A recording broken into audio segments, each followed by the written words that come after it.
Here's another subject I want to touch on. I've watched like 5 more minutes of this Snowden video on complexity, and he just said, if you actually focus people on extrinsic reward, you destroy intrinsic motivation. So my little meditation on this is, when it comes to CSG, every single person that enters that program, I really wonder why are they there?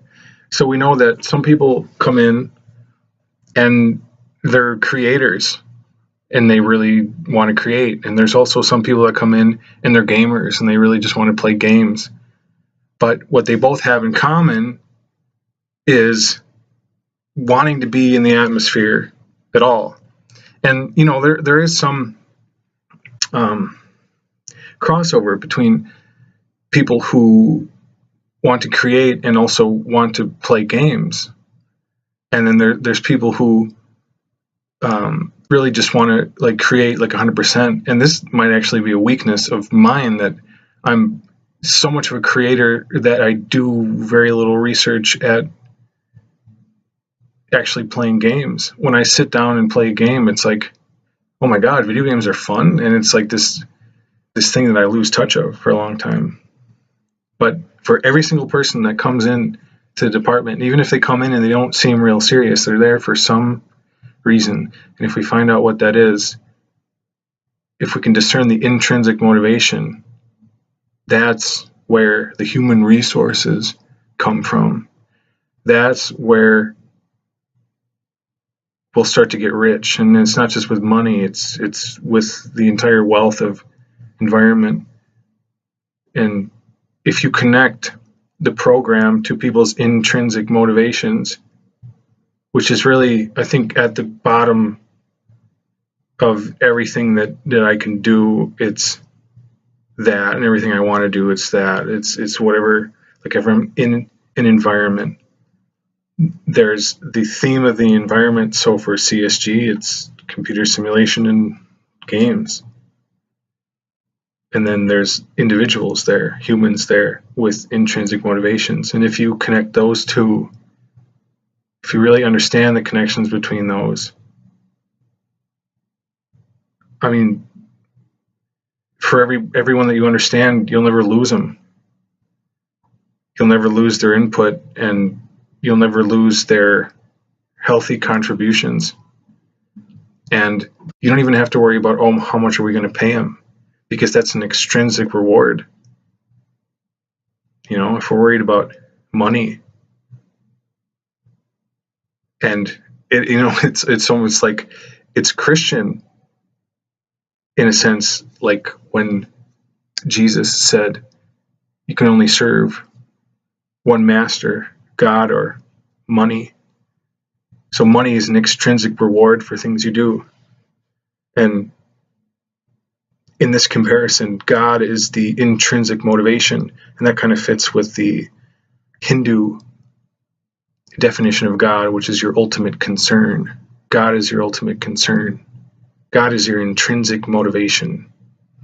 And perhaps that's too simplistic, because the elephant model, Scrum elephant, that's the same metaphor that's used with people's experience of God. I remember learning about that when I was a Catholic kid growing up. Same metaphor used. There's an elephant and everybody's touching it and saying, it's like God is like this, God is like that. Weird. Yeah, so if we find out the intrinsic motivations of every single person in the environment and connect them to the main theme of what's going on, then things will get really magical. Things will really start to create, and there will be synchronicities everywhere, and it might even be like dimensional travel. There are certain people who are going to be hung up on grades, even though most of us understand that degrees don't really mean anything anymore. They don't need to. That's just a kind of it's something that we have to deal with or acknowledge that that's going on, and we have to give grades out, and we certainly have to. I mean, we grade each other in everything we do. We're constantly judging each other, but the grades come from every single connection. It's not just like an instructor gives a grade to 30 students. It's every single relationship between every single one of them.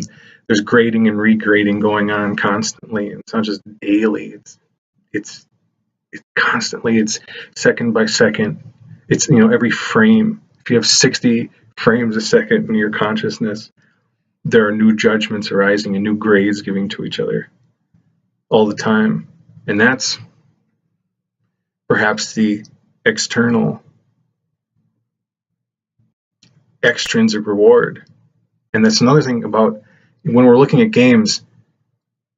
We can research to see, okay, what's popular right now and what do people want?